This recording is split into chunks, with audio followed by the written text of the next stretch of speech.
Okay, hello. So welcome to the stream. So I guess I should start by doing a bit of an intro. So some of you might have watched the previous stream, but for those of you who have not, I should probably explain what's happening here. So this is basically a kind of exquisite corpse style project that I'm doing with Jan Sesnek, where we're going to be working from this Unity project that I've built. And each week, one of us is going to be adding to the audio implementation. So we started last week. Jan went first. And in fact, let me switch to my screen because I'm just going to show you some web pages to start with. So if you missed Jan's stream, you can watch it back on YouTube. Here's the URL. I don't know if this is the best way of doing this, but that's the way I'm doing it. So that's the first thing to mention. The second thing to mention is that all of the stuff we're doing is up on GitHub in public. So we've got a GitHub repository at github.com/neilmoody/black and secret places. Black and secret places is the name of the project. And we're going to be, I've been doing releases for after every stream. So if you, well, first of all, if you want to, you can follow along at home. You just need to download the Jan's first stream source code. But secondly, even if you don't want to follow along at home right now, you can potentially do this in future because all of the streams are archived on YouTube, and we'll have like individual releases for each stream. So you can always follow along. I don't know if this is useful or helpful to people, but I thought it would be kind of fun to do this. So that's the project. I should also mention that we're using this pure data wrapper for Unity called libpd integration. I'll just zoom in again. github.com/libpd integration/libpd and this is basically a way of letting us use pure data patches within Unity.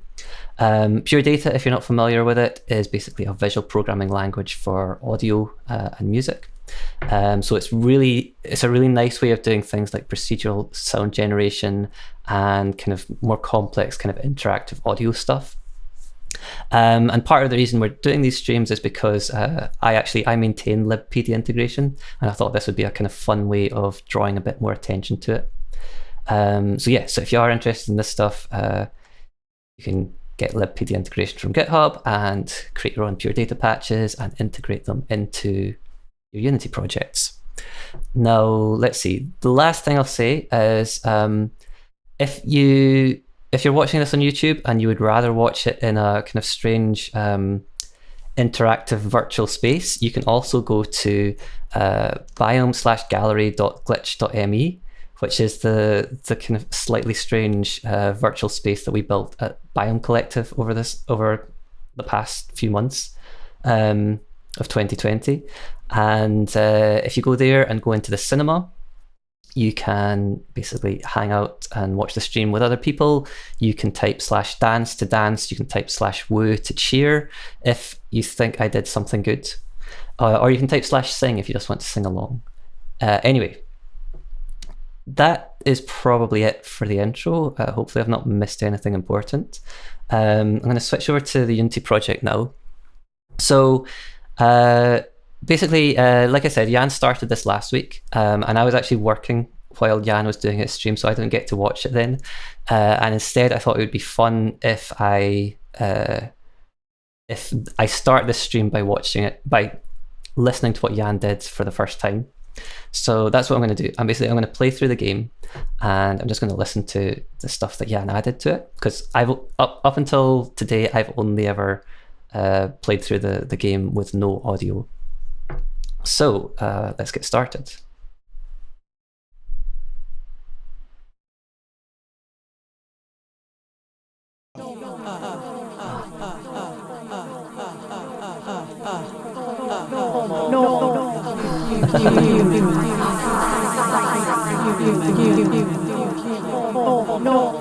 Oh wow. So it's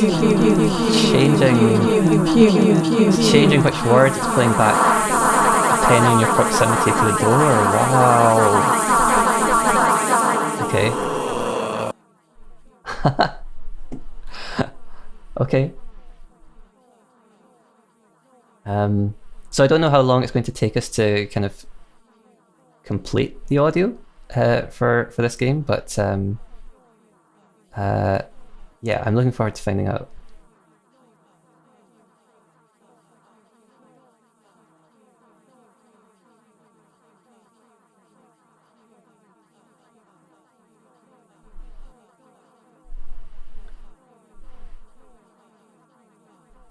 I don't know how much Jan did last week, so oh, I feel like I'm hearing something in my left ear. Very quiet.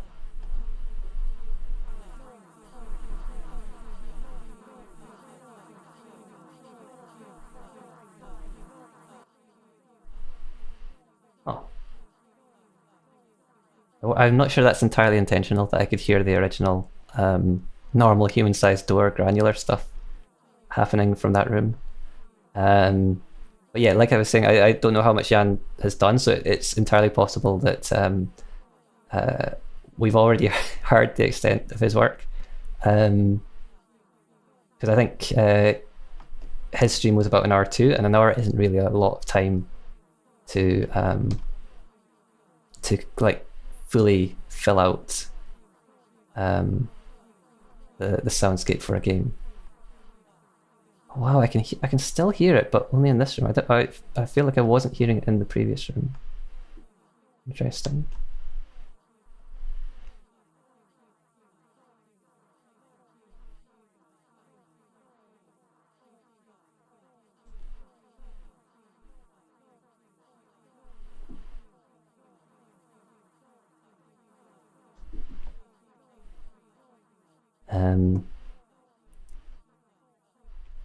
So yeah, so I think that might be all of the audio we're going to get, which is great because it leaves me a lot of space to do things. And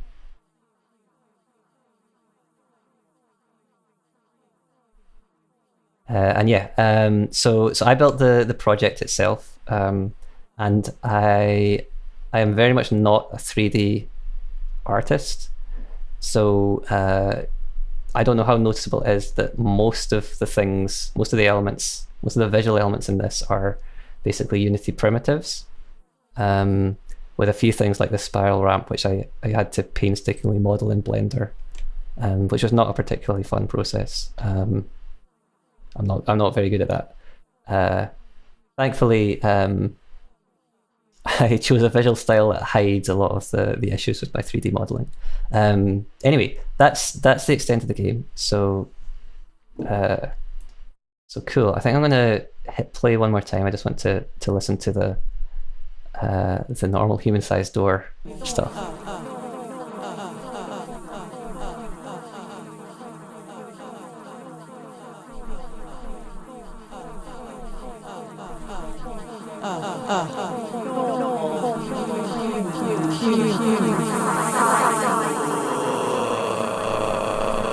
Wow. This is very cool.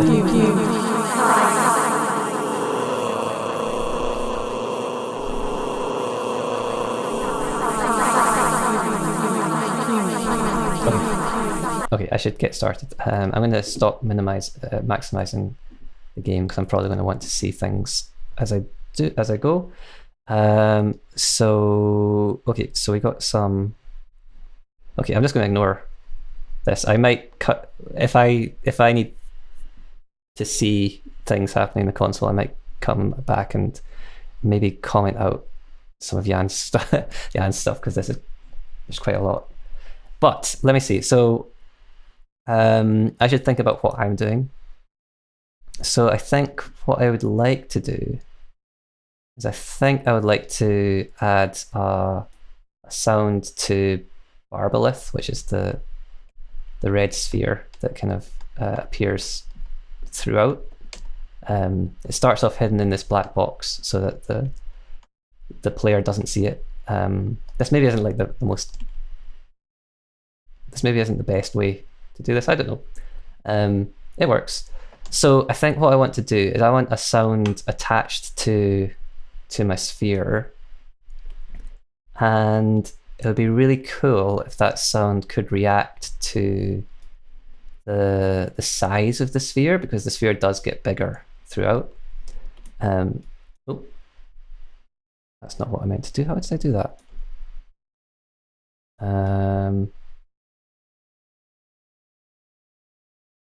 Oh, there we go. Oh, also. Oh, wait, I've just realized how Jan implemented the granular stuff, and it's way simpler than what I thought it was. I thought it was a single sound with like a parameter controlled by the player's proximity, so that it's kind of scrubbing through the sound file, but it's not. It's individual sounds, each with a single word. Okay, cool. So sorry, I've got a bit distracted there. So what I wanted to do was I wanted to add a sound to Barbalith, which is the red sphere. I'm afraid this project is just kind of a series of references to books I have on my bookshelf. So Barbalith is from Grant Morrison's The Invisibles. Anyway, I don't want to get distracted. So let's see. So I think I'm going to start up PD. And I'm going to attempt to create, let's save first. Let's see, what am I going to attempt to create? I think what I want is some kind of buzzing sound. So I'm going to try and create a buzzing sound that's kind of staticky and kind of electricity-like a bit. I don't know. We're going to see. I don't know how well this is going to work. Is that the correct capitalization? Yeah. I don't know why that's so important, but apparently it is to me. So I want a kind of buzzy, kind of staticky sound. So yeah, let's start by doing that. So I'm gonna. Oh, I'm just realizing. Sorry. Okay, I can't. I'm just realizing I've set my OBS shortcuts to the same shortcuts that PD uses, so this is going to be a slightly awkward stream. I'm going to have to use the put. I'm going to have to use the put menu, which is okay. Well, anyway. So that's not correct, is it? So I'm going to start with a phaser object. That'll give me a kind of a nice sawtooth wave. And in fact, because I always struggle with PD in terms of just visualizing what's happening in it, I'm going to create an array, and I'm going to try and remember how you. Sorry. Put menu. I'm going to try and remember how you write the output of an audio object into an array. So I think this will be array 1, right? And then we want to feed in the audio. And this is going to be a nightmare, this stream, isn't it? What else do I need? I need a metro object.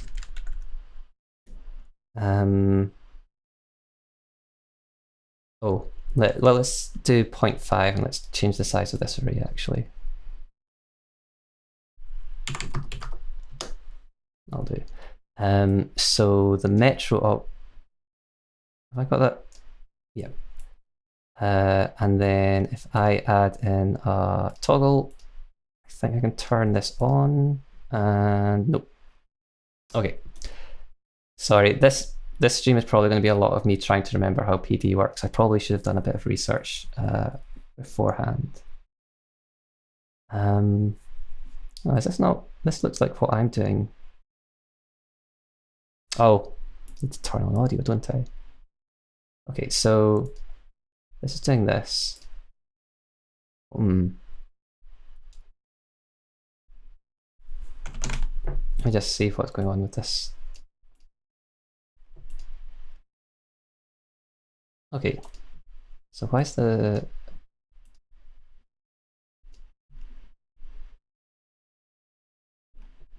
is that Metro running? Wait, what does Metro take? It takes milliseconds, so me doing it for 0.5 milliseconds is absolutely not going to work. Is that 10?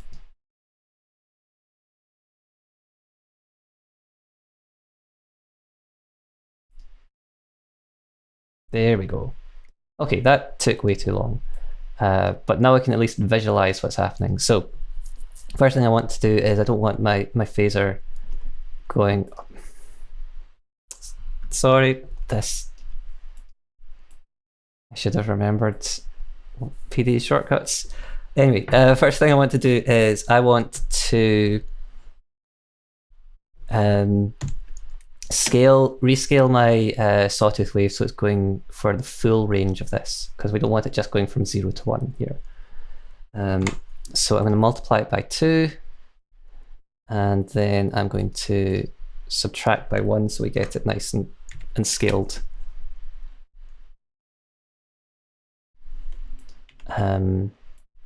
You end up doing a lot of this kind of maths in PD. So there, now we've got a nice full range Sawtooth. And I think what I'm going to do is I'm going to add in, in fact, let's just, yeah, let's make it quieter before we send it to our output. It may still be too loud, so I apologize if this is actually too loud. Oh no, that's not too bad. Okay, so that doesn't sound very electric-y, does it?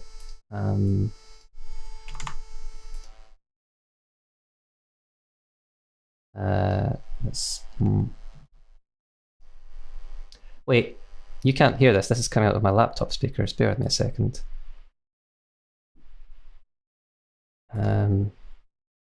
Swap these over. There we go. That is too loud for the moment. I'm going to turn that down. Okay, that sounds kind of horrible. So now I need to figure out how to turn this into something that... well, also, what's happening with this? Is that out there? Well, we'll leave that for the time being. Anyway, sorry. So I need to try and figure out a way to make this sound kind of more electricity-like and more staticky. So I'm not sure it's particularly good at the moment. I think the first thing I'm going to try is I'm going to add in a bit of frequency modulation. So it's not just, in fact, let's not use an oscillator. Is there a... oh wait, it'll be noise, won't it? So I'd like to add in a bit of frequency modulation so it's not just this constant tone like this, which just sounds kind of horrible. I'd like it to be kind of slightly grainy to begin with. So let's see. So I guess we start with... we'll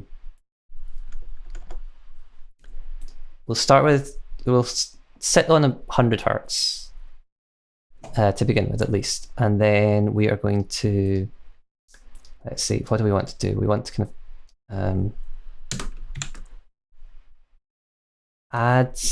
we want to add our noise, but we maybe want to multiply our noise. So our noise is currently outputting a signal between -1 and +1.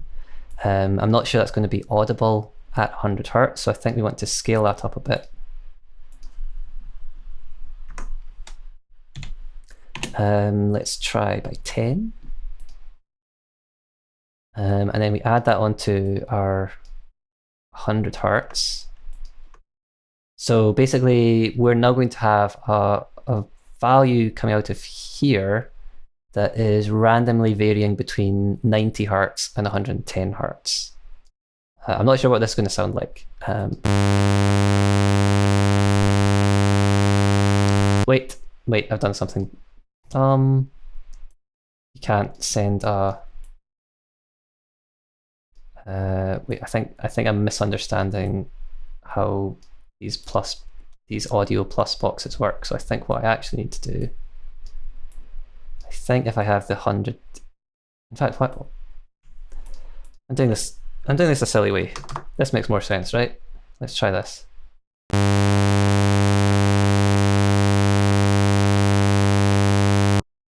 Okay, that's not doing what I was expecting it to do. First off, let's see if we can visualize what's happening here.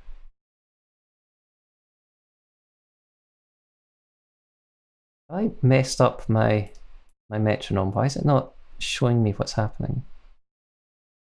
Oh, audio needs to be on, doesn't it? Okay, so that's the noise signal.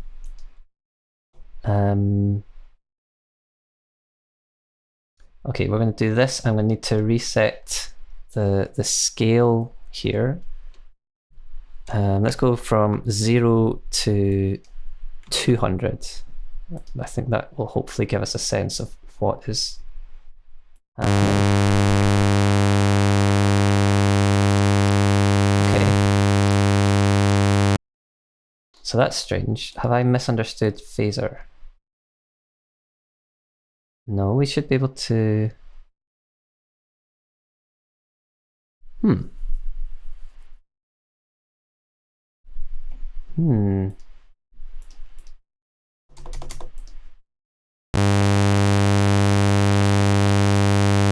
So what's strange here is I would expect us to be able to hear the frequency variation in the phaser from this noise signal, but to me it just sounds like it's the same kind of constant tone.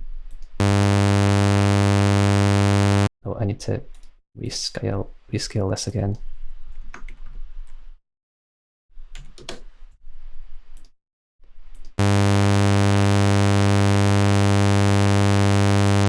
Well, it's doing weird things with the phaser, right? Why is the signal? This has me thinking that I really should have done I really should have practiced a bit with PD before starting this, because I'm a wee bit lost here. It's not really doing what I was expecting it to do. Well, let's, for the time being, why don't we just try swap? Sorry. Let's try swapping out the noise signal for an oscillator, 10 Hertz. So this will now be oscillating between 90 Hertz and 110 Hertz at a 10 Hertz rate. Let's see. There we go. So that works.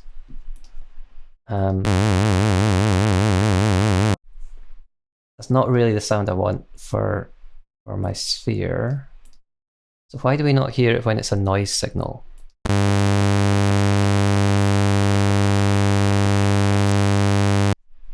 Also, why is this? I don't get it. I don't get why the signal's down there. Okay, I don't understand what's happening here. What I might do, I might just see if this is going to happen so many times this stream, I'm afraid. Let's try again. I might try feeding it through a low-pass filter to smooth the noise signal. Oh, wait, I missed something.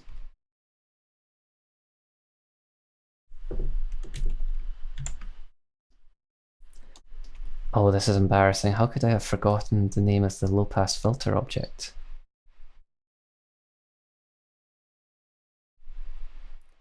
I feel like Jan's stream was probably far more professional than this weird mess of me forgetting how PD actually works. Lop. Did I not type? Oh, I typed lof. Oh, okay. Okay, right. I want a low pass filter. I'm going to set it to, in fact, let's set it lower than that.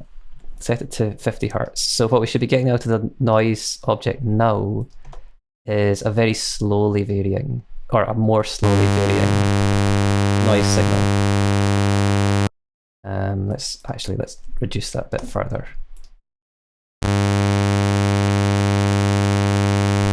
So it's not as spiky, although it's also it's very quiet. So I think what I might do is, yeah, I think what I'm going to do, first of all, let's take a look at what this looks like on the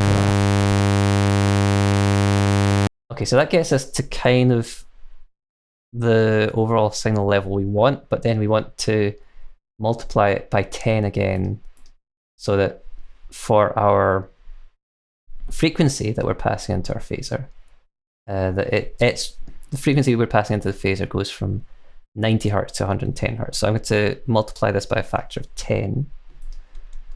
And I wonder if this will sound better. Okay, so that does sound, that is now obviously modulating the phaser. I'm not sure it sounds particularly great. So let's have a think. I think first of all, we're probably it's probably a bit too noticeable that the frequency is changing. So let's start by reducing the range of the frequency variation.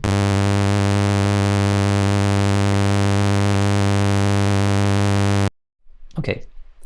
I'm now wondering if we're still at too high a frequency for the phaser to get that kind of buzzing electricity type sound.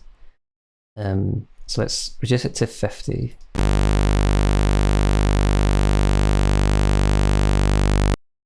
That's closer. I feel like I'm giving you some quite nasty sounds to listen to on this stream.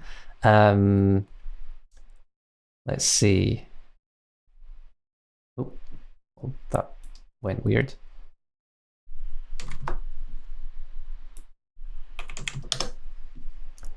I'm also not sure why we're offset by so much on the phaser. But we're going to kind of ignore that for oh, we're not actually offset, are we? We're just in the wrong place. Let's try that. There we go. That's what it should look like. Okay, so that doesn't sound great. So what I'm going to do is I'm going to add a bit of a VCF. So this is a filter to smooth a bit of that off. I'm going to have to remind myself how we set the frequency of the VCF, because that one always confuses me. Yeah. So we don't want to remove too much of the high frequencies, because the high frequencies are kind of what give it that kind of staticky sound. So I'll start with a frequency of 4 kilohertz and delete that. And then it needs to be fed into a sig object.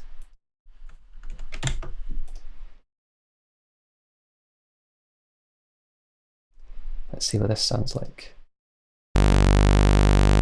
In fact, let's not do that. Let's use a number object so I can vary it and figure out the right values.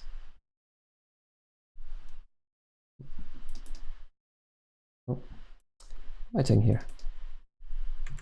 There we go. That's not what I meant. Oh, that'll do.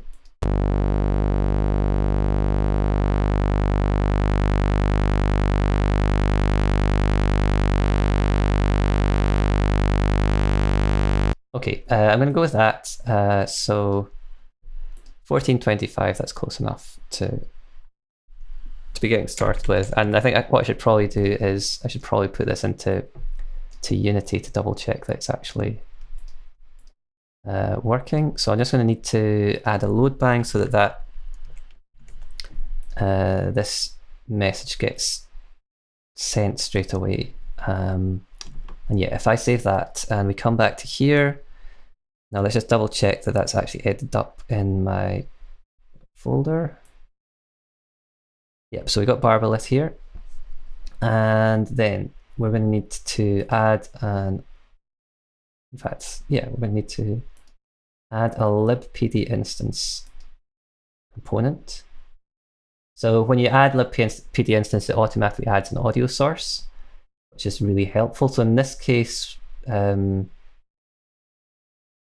going to need the spatial blend turned up to 3D, and in fact, we're going to leave that for the time being because I'm just realizing, oh no, for this to work, we need to have spatialization on. So in fact, I need to switch back to PD for a second, because the way Unity's spatialization works is it gets applied to the audio coming out of the audio source, not the audio coming out of any other audio scripts, which is it's a bit frustrating when you're working with pure data, because if you want to spatialize your sounds, if you want to spatialize your patches, you actually need the spatialization applied to the patch, not the audio source. So the way we're going to get around this is I've got where are we?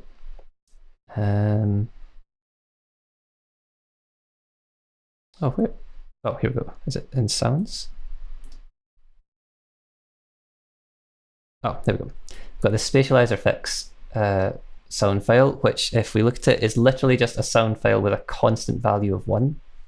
And what that means is when Unity plays that audio file and applies its default spatialization to it, so panning left and right and falling away with distance, when Unity does that, effectively all it's doing is varying the levels of the 2 channels coming out of audio source. And because those channels start at 1, if Unity is panning the sound to the right, for instance, what it'll do is it'll keep the right channel at 1 and it'll reduce the left channel down to 0, and vice versa. And it'll reduce both channels as the player kind of moves further away.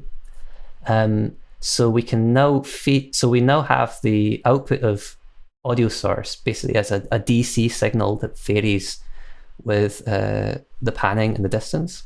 So we can feed that into our PD patch in order to apply that same panning to our PD object. So let's see. So nope, done it again. Let me try that. So I need an ADC. And let's see, I'm going to need a couple of multiplication objects. So we're going to take our output, we're going to multiply, let's see, in fact, we're going to come back to that one. We're going to need a second multiplication object. So we're going to multiply our right channel. We're going to multiply our kind of Sawtooth output with our right channel, and then we are going to, I'm running out of space, I need to make this window bigger.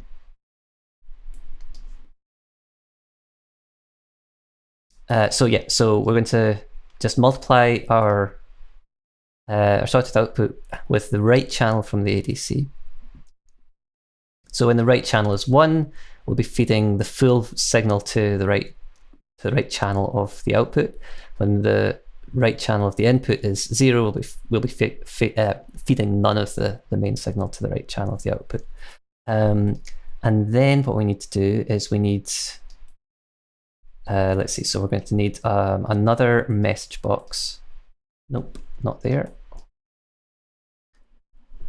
For 1, and we basically want to invert the output from the left channel and multiply our signal by that. So we'll do 1 minus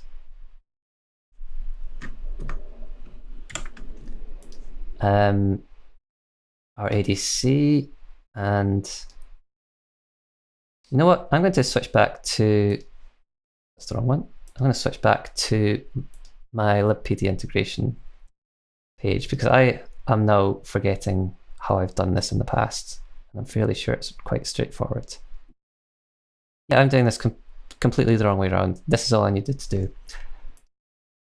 I'm making everything way harder for myself than it needs to be. This is what I intended to do. Okay.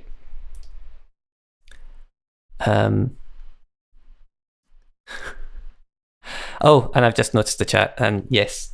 I'm afraid there's going to be a lot of me accidentally shortcutting to the wrong OBS slide. Anyway, right, let me save this. I think that's right. And then if we come back here, so now I just need to drag my, where are we? My barbarlift patch in here. And I make sure that we print any errors to the console. Although actually, now that I'm looking at it, we might miss them with all of these libpd proximity messages. It's fine. Let's see. So I think that's it. Let's see if this actually works.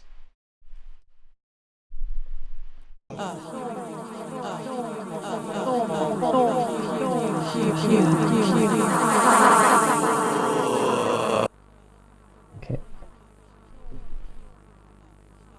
So when the ball falls down and we get close enough, we should start to hear that buzzing, hopefully. Oh, yep, I can hear it.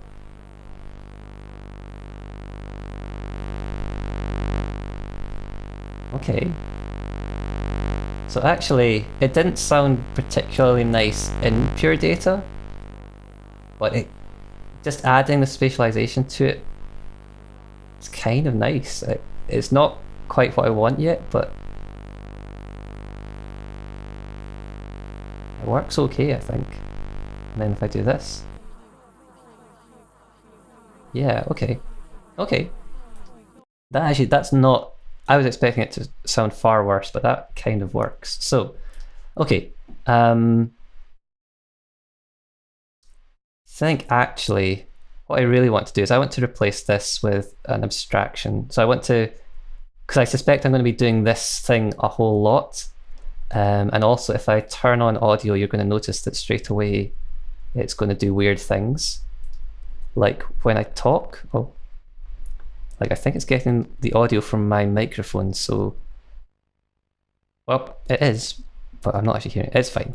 Anyway, we're not hearing the buzzing anymore, and we're not hearing it because we're multiplying the output by the audio input.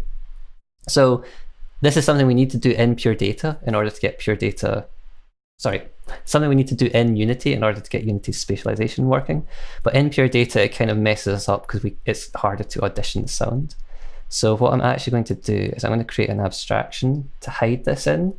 And let's see, I'm going to try and make it so that it's super easy that I can just feed it. So let's see, what do I need? I need a couple of inlets. So what I want is I want to be able to feed in my single audio input, and then I'll have an ADC in here.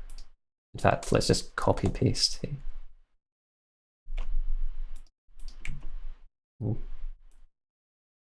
Yep, so we're going to feed in our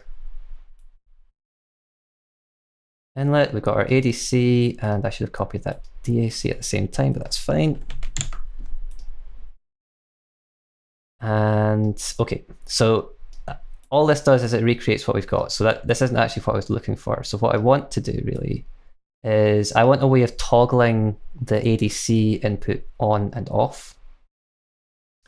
So I think I'm gonna need a second inlet, and this will just be a normal control inlet rather than the audio inlet here. And we're gonna have it set up so that we have a toggle in our main patch. So we just turn that on when we want to listen to it in PD. And because toggles are automatically off when you load a patch, we won't need to do anything fancy to make it automatically work in Unity, because it will just load the patch with the toggle off. So that'll be perfect. Anyway, we've got our toggle input, and that's just going to be a value between 0 and 1. So when it's 1, we want to cancel the effect of the ADC. So in this case, I want to invert the inlet value, because I want to multiply ADC by 0 when we toggle it on. Okay, so we're going to do this. I'll add in a load bang so that gets set as soon as we load this patch. And then we're going to multiply the outputs of ADC So, oh, hang on, it should be tilde, because ADC is an audio thing.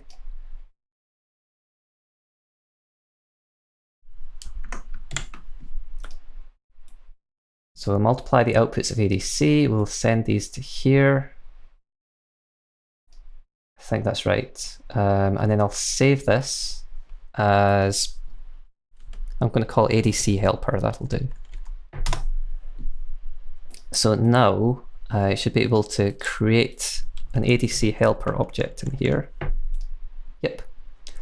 So we can replace all of this with ADC helper. We just feed our audio into it. And if I add in a toggle, let's find out if this works. So that's our audio on. So currently, this is the default setting. So this is what will happen when we load the patch in Unity. And if I turn this on, nothing happens. Okay. Okay, let me see what I've done wrong. What have I done wrong here?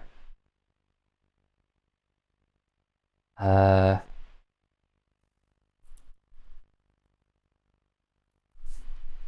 was looking at the chat there and I was hoping someone would tell me.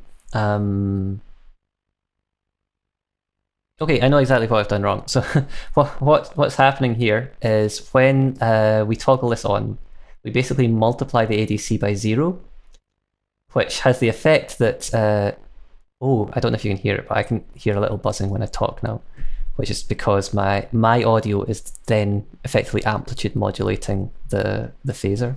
So that's fun. Sorry, I'm getting distracted. So what's happening is when this is toggled on, in fact, I'm going to turn off audio, that's going to get annoying. When this is toggled on, we multiply the ADC output by 0, which means that we are no longer, which has the effect that we are also multiplying our audio output by 0. So basically all we're doing is we're cancelling the audio entirely, which is not actually what I wanted. So let's see. Oh, actually, so this is fairly easy to fix. I'm going to move some things down a bit so I've got a bit more space. So what I want to do actually is I want to add in a couple of plus objects. So we're just going to add our inlet value to the amount that we're multiplying inlet. So when inlet is 0, or sorry, when this inlet is 0, we'll first of all turn on the ADC and then we'll add 0 to that value, so it'll have no effect. But because we're turning on the ADC then gets applied to the main audio. Oh.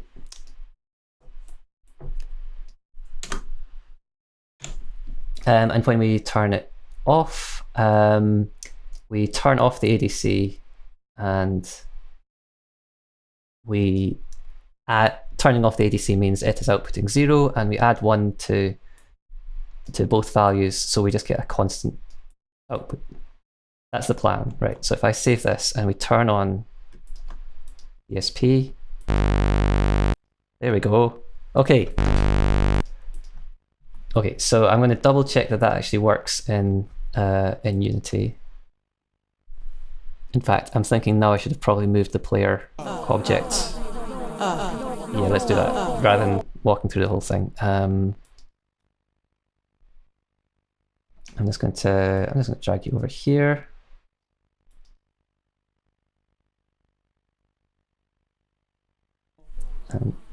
Oh, yeah, that's not going to work, is it? You know what? This is something I'm going to figure out later on. So the way the scene works is it disables all the rooms that you're not currently in when the project starts. And it does that because I didn't actually build any walls between the rooms, which I probably should have done. But it's fine. Okay, so I can hear the buzzing starting. I think what I probably need to do is I would like it to not buzz until we actually see the ball. So that might be my next addition. Okay, So we can close ADC helper. That's working just fine. Yep, we got you. So bring you down here. So what I want now, I think, is I want to be able to turn the audio on and off. Or do I? I wonder if I could get the same effect just by altering the... I might... You know what? I might alter the max distance of the distance attenuation. Hang on, can I? Is it visualizing it? So it's. I don't know how well this comes across in the stream, but it's visualizing the attenuation sphere with some very faint lines. So what if I do this? There we go. That's a bit. So I think right. Well, let's find out. I'm hoping that's going to make the difference.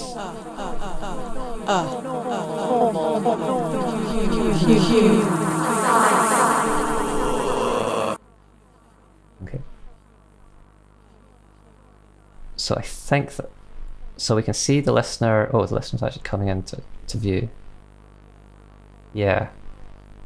So 50 units is still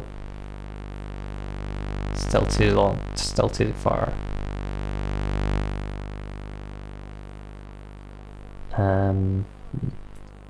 Okay, I'm going to try 20.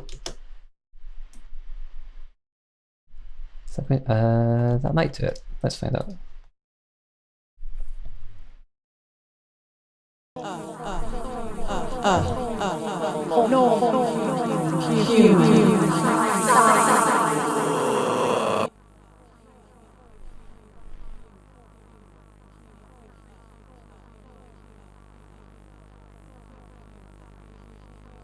That's not worked at all. I can still hear it.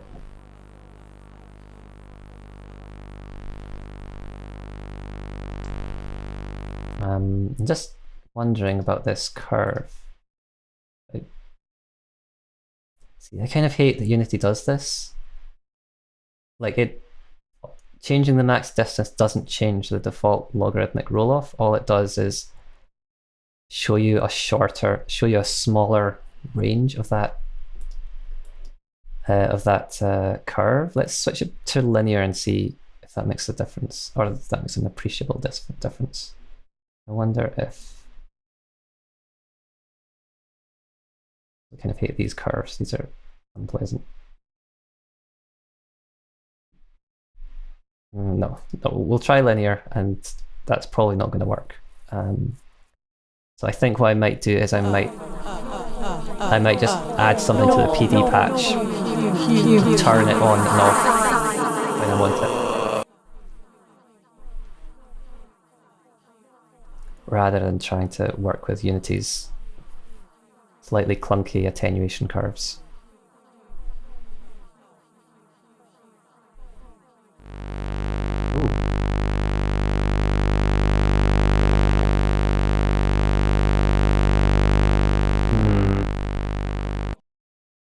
Not sure about that. See, the thing is, like, the logarithmic curve is actually quite useful. I wonder if I just move it lower myself. I feel like I'm fiddling a lot, and I still want to kind of work on the actual sound.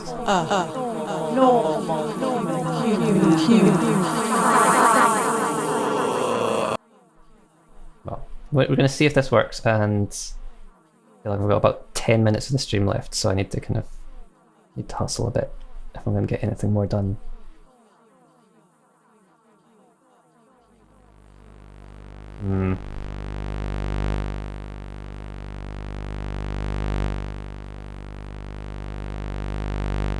That is actually better than it was. I think what I want to do now is, if I make this a wee bit bigger and then do what I just did and kind of make this curve a wee bit steeper. Right, I'm going to try that, and then I'm going to stop fiddling with this, and we can come back to it at a later date. And I'll see if I can add something else before the end of the stream.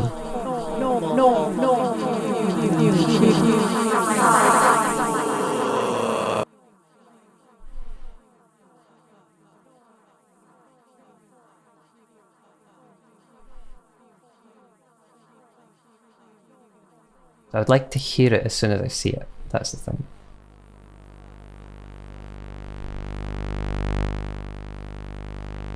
Okay. I reckon that's not too bad.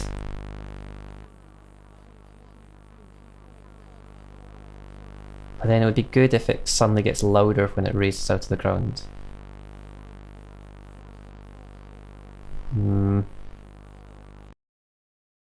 Okay, well, I'm going to stop fiddling with attenuation curves. We'll come back to that at a later date.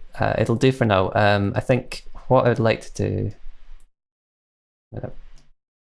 I kind of want to tidy this up a bit. I'll leave it there for now. Right, what would I like to do? Well, I would like to be able to vary the frequency, I think.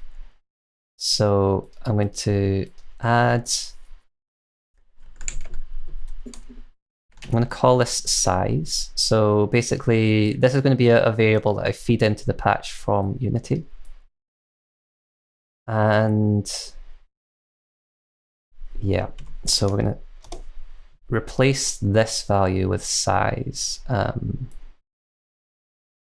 fact, I might just load bang. Oh, we've already got a load bang. Let's move this up. So I think I'm going to load bang a default value of 50 into here. So we always start with the same frequency. Yep. But then we'll have this size variable that we can feed in from Unity. So, okay, so if I save this, now what I'm going to need to do is I'm going to need to add a script that, in fact, hang on, do we have scripts that, I feel like, okay, I need to open some scripts. So let's see. So I think the Barbalith kick script actually varies the size of Barbalith when it rises up out of the ground. So I think if I open up this script, I can probably just add in a call to libpd integration to feed in that size variable that I created.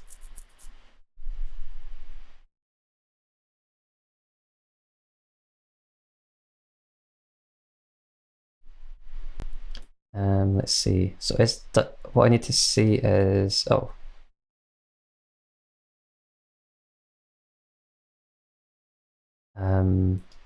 Does this, oh, is this the wrong script? Oh, hang on, it might be Barbalith Rise, is that? I think it's the Barbalith Rise script actually. It's just I'm now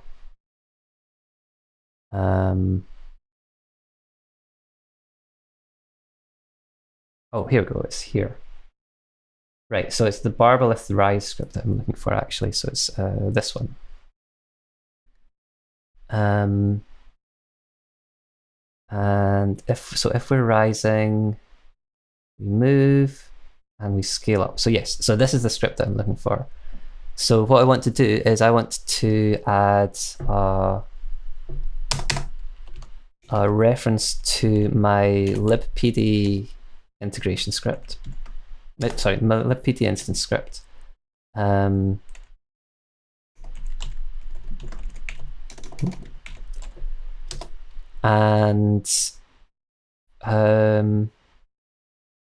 yeah, let's go with that. So when we are scaling,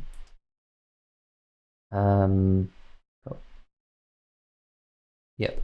So when we're scaling, what I want to do is I want to then feed in a frequency value into my my Barbalith patch.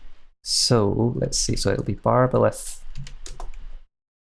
send barbelith patch.send float.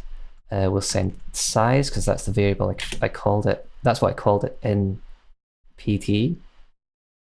And I think what I want to do is, as it gets bigger, I want the frequency to drop. So we're currently at a frequency of 50 Hertz. So, in fact, let me create a temporary variable. So pos.y over 10 will give us a value between 0 and 1, I believe. Assuming I remember how this works. Yeah. So float temp equals pos.y over 10. And then, so that's a value from 0 to 1. I think we want to invert that. So temp equals 1 minus temp. So it's now a value from 1 to 0. Because again, we wanted to go down in frequency. So then if we do temp equals, let's say 40 plus temp times 10.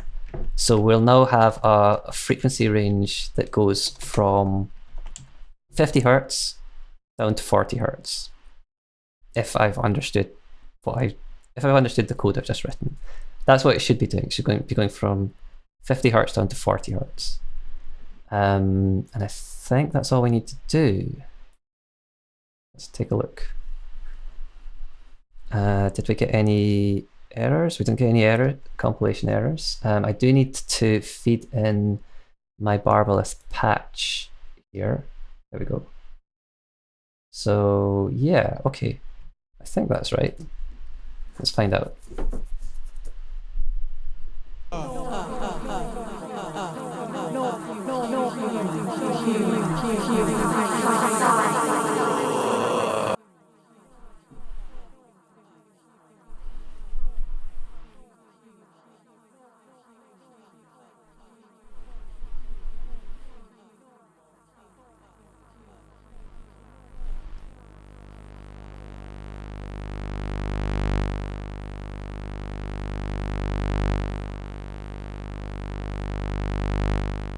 Okay, so as soon as it starts to rise out of the ground. Ooh, so that definitely works. I'm not sure it's quite... I'm gonna do that again. I think we're kind of coming to the end of the stream, so I'm probably going to stop here. I'm not sure that's quite what I wanted though. Or at least I'm not sure it gives quite the effect that I was looking for.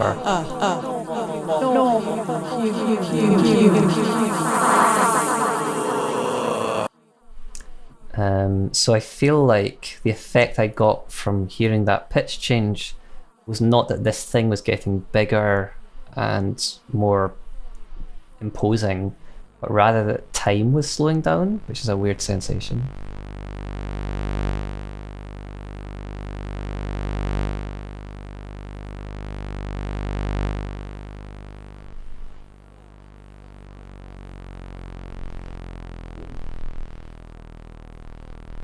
Yeah. Okay. That's really weird, and that's not actually what I'd intended, but I think that's fine. We'll come back to that for my next stream. I'll have to have a think about how to like make this sound, because what I want is I want barbelith to sound like more imposing as it gets bigger and bigger. I'll have to have a think about how we can do that. Anyway, I'm going to leave myself a note to remind me where I am. So pitch drop.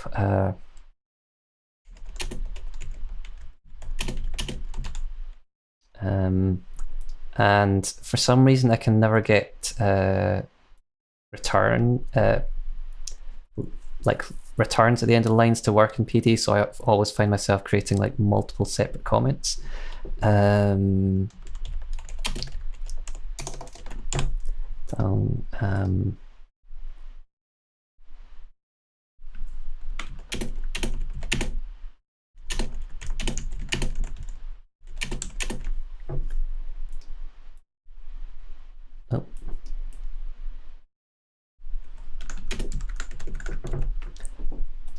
But okay. Anyway, I'm going to stop there because that's basically the hour. I don't know. I'm not sure. I feel like what Jan did in his hour is a lot more impressive than what I did. But we've got plenty of time to kind of keep working on this in future streams. So thank you for watching. And yeah, feel free to check out the project on GitHub. I'm going to once I stop the stream, I'm going to go and commit my changes to Git and do a release. And yeah, okay. So actually, sorry, I should change to a camera. So yeah, so I'm going to say goodbye, and Jan will be back again next week to carry on. Yeah, it's going to be fun. Okay, goodbye.